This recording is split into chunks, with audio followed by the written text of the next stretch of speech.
Italian artist-turned-filmmaker Marco Perigo's feature directorial debut, The Absence of Eden, continues his work in honoring the immigrant experience. The film captures one woman's journey towards survival along the Mexican border.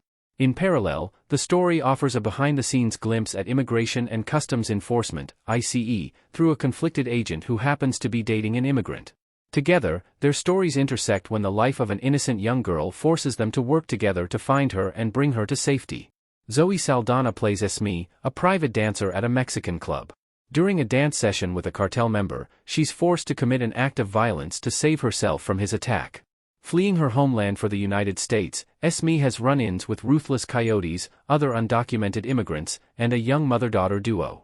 Unfortunately, this journey is not without its problems and tragedies. Before crossing the border, the mother and daughter are separated, requiring Esme to step up as a guardian even though she is also struggling to survive the violence that awaits her at the border. The Absence of Eden is emotionally hindered by its quick setup. A valiant first effort at directing, Perigo's eye for telling a story about a tragic human experience is visually expressive. However, The Absence of Eden lacks the comprehensive storytelling required to be as effectively striking as intended. The film opens up by focusing on and contrasting Esme and Ship, Garrett Hedlund. Esme flees the scene after killing a member of the cartel in self-defense, while Ship receives brutal on-the-job training before heading out to protect the borders. This setup doesn't enable us to ease into the plot and leaves no breathing room, emotionally hampering the story. As the film progresses to worse predicaments for the two main characters, Perigo and co-writer Rick Raposa struggle to give Esme and Ship any other characteristics that aren't inherent to their jobs. Even with ICE agent Ship, his relationship with his buddy agent and girlfriend, Adria Arjona, always ties back to his work. This ultimately disconnects us from the characters and eliminates the possibility of the film elevating itself to an emotionally gripping piece. Simply put, all the emotional potential gets lost through poor storytelling.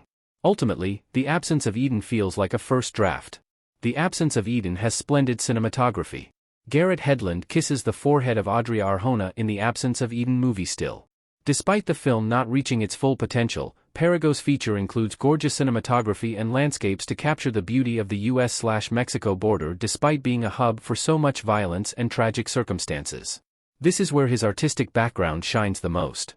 Perigo wonderfully uses his camera to emphasize the mental state of the characters. As an example, scenes with Ship are usually shot up close and are visually dark to represent the claustrophobia that he's experiencing. The emotional weight he endures when he has to use force is expressed nicely.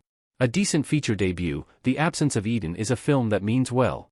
Restrictions in the script hinder the film emotionally, which often show up in the actors' performances as well.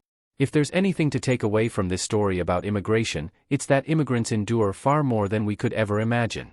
Though the grass may appear to be greener on the other side, for immigrants, violence and devastation is what they must endure to get there.